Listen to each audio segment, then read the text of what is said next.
ధర్మ జిజ్ఞాసులకు శుభాశీస్సులు. మహాశివరాత్రి విశిష్టతను గురించి, ఆ రోజు చేయాల్సినటువంటి అనుష్ఠానాన్ని మీ ముందు ఉంచుతున్నా. అంటే 26 ఫిబ్రవరి 2వ నెల 2025 బుధవారం. ఆ రోజు బహుళ త్రయోదశి మధ్యాహ్నము 11:08 వరకు ఉంది. ఆ పైన చతుర్దశి గడియలు ప్రారంభమవుతాయి. చతుర్దశి గడియల్లో మహానిష అంటే తురియ సంధ్య, అర్ధరాత్రి అని మనం అంటాం. అది లింగోద్భవ సమయం అని అందరికీ తెలుసు. ఆ లింగోద్భవ సమయంలో అంటే 11 మాస శివరాత్రులను పూర్తి చేసుకుని 12వ మాస శివరాత్రి అయిన మహాశివరాత్రిని ఎవరు చేసుకుంటారో వాడి జన్మ ధన్యమని మనకు శాస్త్రాలు చెప్తున్నాయి. ఇక్కడ 12 గంటలకు లింగోద్భవ సమయం అని పూర్వం చెప్తుంటారు, కానీ అది అలాంటిది కాదు. సూర్యాస్తమి అంటే 26వ తారీఖు సూర్యాస్తమిని తీసుకోండి, 27వ తారీఖు సూర్యోదయాన్ని తీసుకోండి. ఈ మొత్తం సమయాన్ని 2 భాగాలు చేయండి. ఆ భాగం మధ్యలో వస్తుంది, దాన్ని నిష అంటారు. ఆ నిషాకు 24 నిమిషాలు ముందు, 24 నిమిషాలు తర్వాత, ఈ మధ్యకాలాన్ని లింగోద్భవ సమయము అంటారు. అది మీ ఏరియాల్లో వచ్చేటటువంటి సూర్యాస్తమయం సూర్యోదయాన్ని లెక్క వేసుకొని ఆ లింగోద్భవ సమయాన్ని మీరు సద్వినియోగం చేసుకోవాలి. ఇప్పుడు మేము నెల్లూరు ప్రాంతం వారు కనుక మాకు రాత్రి 11:50 నుండి 12:38 వరకు మాకు అది లింగోద్భవ సమయం. ఈ లింగోద్భవ సమయంలో చేసే అనుష్ఠానం అంటే ఏమిటి? శివార్చన. ఈ శివార్చన చేసినారనుకోండి, ఆ ఫలితాన్ని ఇక్కడ చెప్తున్నాడు చూడండి. ఏ రోజైతే శివరాత్రం మహోరాత్రం నిరాకారో జితేంద్రియగాం అర్చయేద్వా యదా న్యాయం యదా బలమ వంచకం తత్ఫలం మమ పూజాయాం వర్షమేకం నిరంతరం తత్ఫలం లభేదు సద్యః శివరాత్రో మదర్శనాతు. నీవు చేసిన సంవత్సరం కాలం చేసినటువంటి శివార్చన యొక్క ఫలితము ఆ ఒక్కరోజు మాత్రమే చేస్తే నీకు సంవత్సరం రోజులు చేసినటువంటి పుణ్యం ఉంటుంది. ఇక్కడ మొట్టమొదటగా ఆ రోజు పగలు రాత్రి ఉపవాసము ఉండమన్నారు. షుగర్లు, బీపీలు, ఇక వ్యాధితో కూడుకున్న శరీరము ఉపవాసానికి సహకరించదు. అలాంటి వారు ఇక్కడ 2 అర్థాలు చెప్తాడు. ఒకటి, పరమాత్మను శివుణ్ణి స్మరిస్తూ ఉంటే అది కూడా ఉపాసనే. నా కాయశోషణం నా ఉపాసన అన్నాడు. కాయాన్ని ఎండబెట్టుకోవటం ఉపాసన కాదు. లేదు మేము ఉపాసన ఉంటామంటే మీ శరీరం సహకరిస్తే దివ్యంగా ఉండొచ్చు. లేనటువంటి వారేం చేయాలి? శివనామస్మరణ చేస్తూ ఉండాలి 24 గంటలు.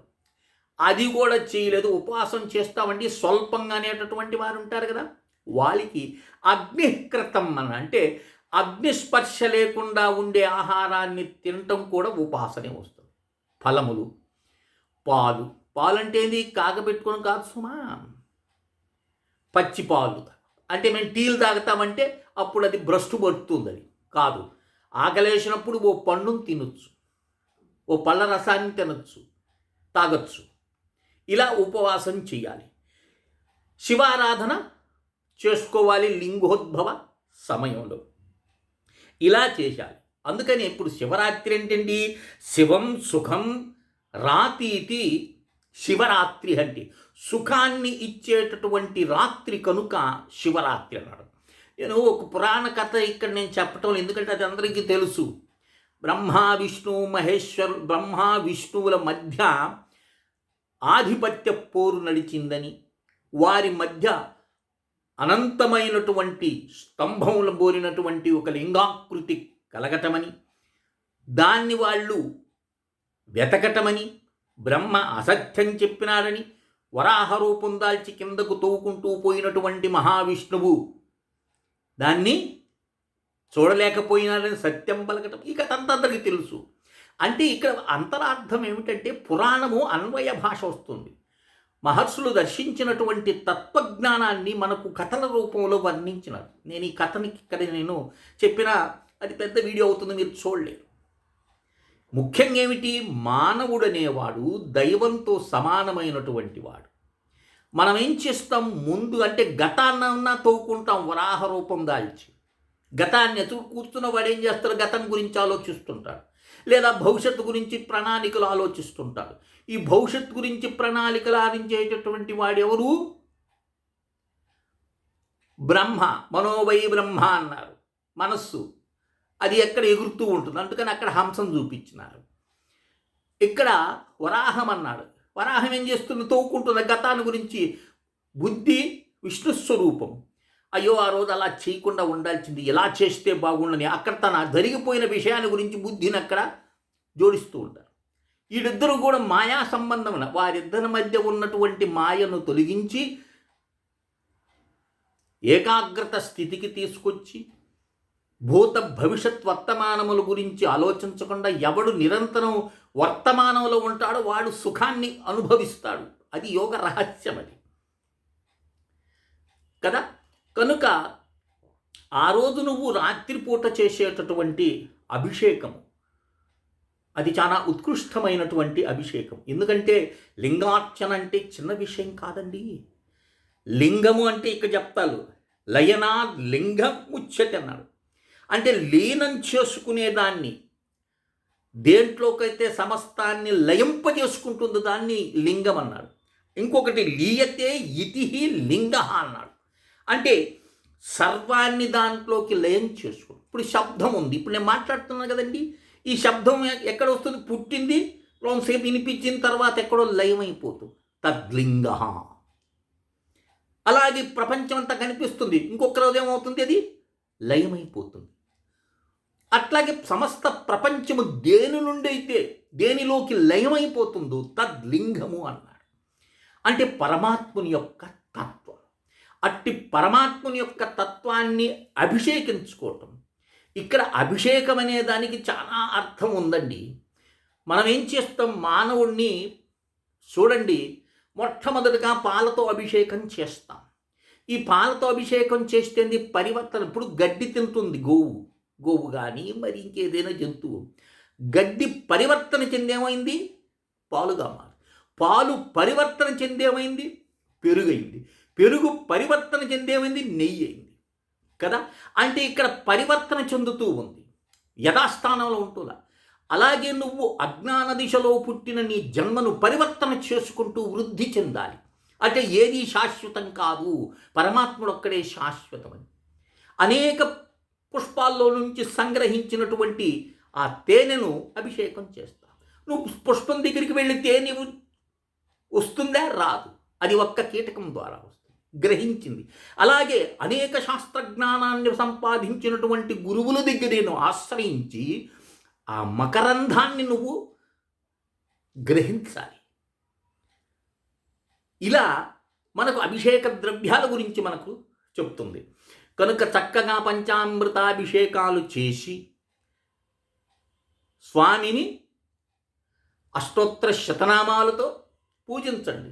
ముఖ్యంగా ఎప్పుడైతే బ్రహ్మ విష్ణువుల మధ్య జరిగినటువంటి పోరును మాయ తొలగిన తర్వాత పరమేశ్వరుని యొక్క స్వరూపాన్ని చూచి వాళ్ళు స్తుతించారు.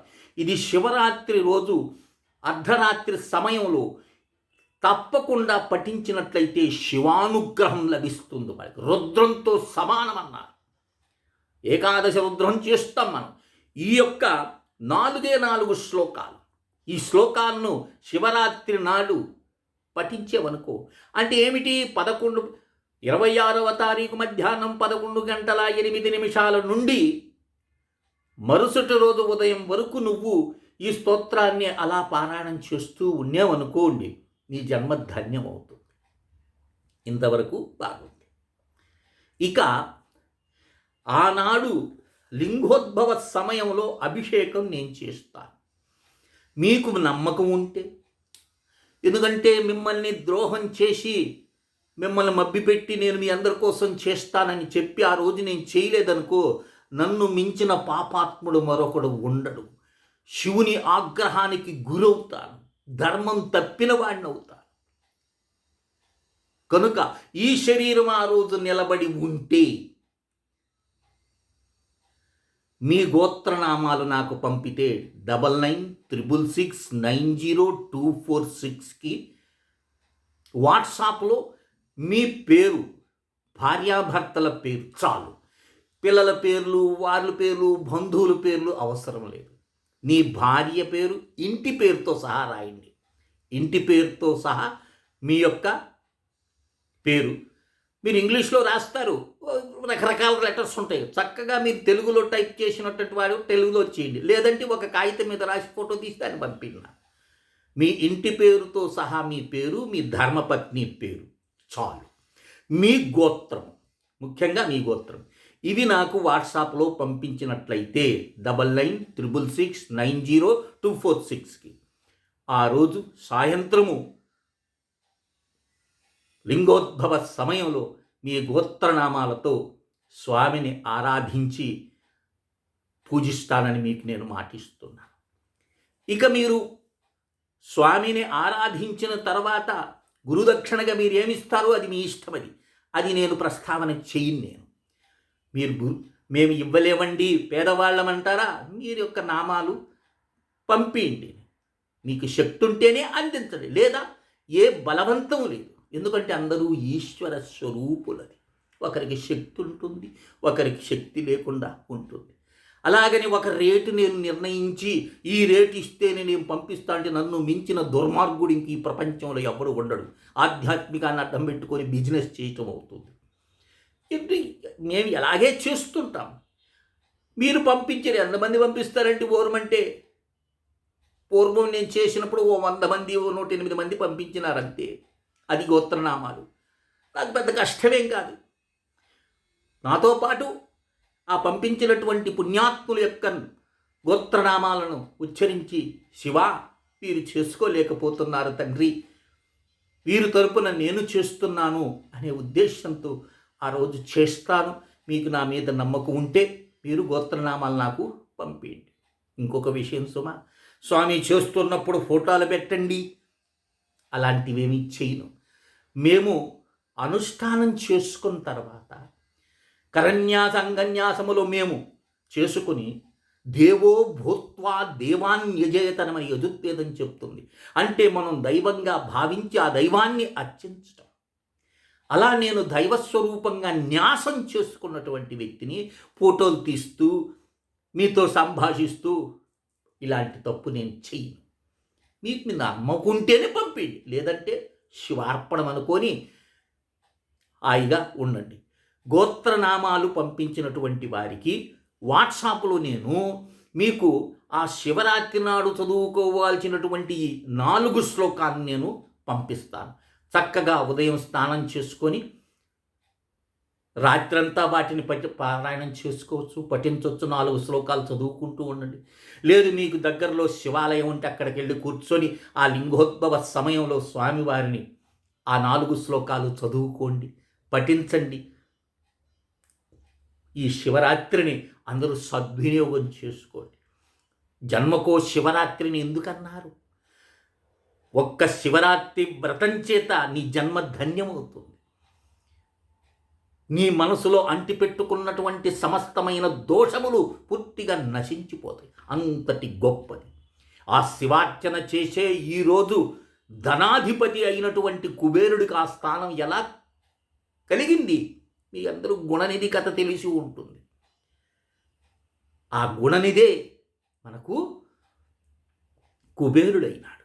కనుక శివుని యొక్క అనుగ్రహం కోసంగా ఈ శివరాత్రి మహోత్సవాన్ని అందరూ కూడా సద్వినియోగం చేసుకోండి. మరొక్కసారి చెప్తున్నాను, అభిషేకం చేస్తాను ఆ రోజు 11:50 నైట్ నుండి 12:38 వరకు శివార్చన ఆ సమయంలో జరుగుతుంది. ఆ అభిషేకంలో పాల్గొనాలనేటువంటి వారు మీ గోత్రనామాలు నాకు అందించండి. చక్కగా పూజ చేస్తాను. పరమేశ్వరుని యొక్క అనుగ్రహానికి అందరం కూడా పాత్రులయ్యి ఆనందంతో శివానందంతో వర్ధిల్లుతాను ఆశిస్తూ శ్రీ విద్యోపాసకులు శ్రీ మండే లక్ష్మీ నరసింహారావు లోకా సమస్తా సుఖినో భవంతు. ఓం తత్సత్. ఓం తత్సత్. ఓం తత్సత్.